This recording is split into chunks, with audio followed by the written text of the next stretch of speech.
competició de les M3 de la Carrasqueta, gent d'arreu d'aquestes comarques del País Valencià,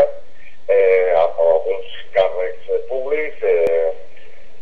tant de diputats autonòmics com d'alcaldes, de regidors, de gent normal i corrent, i tant ha vingut el funcionari que tenia ordre de tancament, ha hagut una primera conversa amb l'exemple més i l'abogada absolutora, amb el senador, i després els càrrecs públics han posat davant de la valla i la gent darrere, i al final tenien l'opció o de fer una càrrega allà mateix o de fer marxar enrere. Finalment,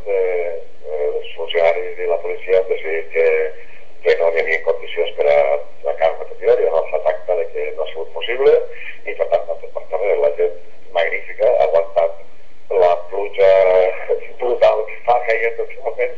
a la Carrasqueta. Ells poden ser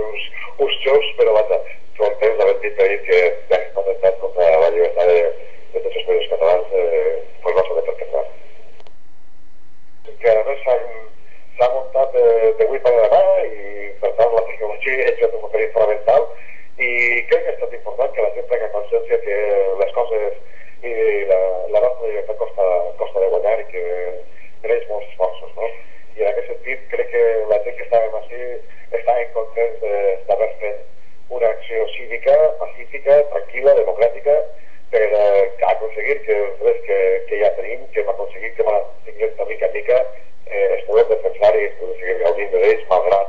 els imperatius d'una dreta espanyola que en fi, que fa barbaritats com aquesta, i d'una esquerra espanyola que mira cap a l'altre costat quan aquestes coses passen, no? Crec que molta gent, tant a nivell del govern valencià com del govern de Madrid, com del govern de Catalunya també, s'haurà de reflexionar molt en sèrio sobre el que està passant aquí i prendre mesures perquè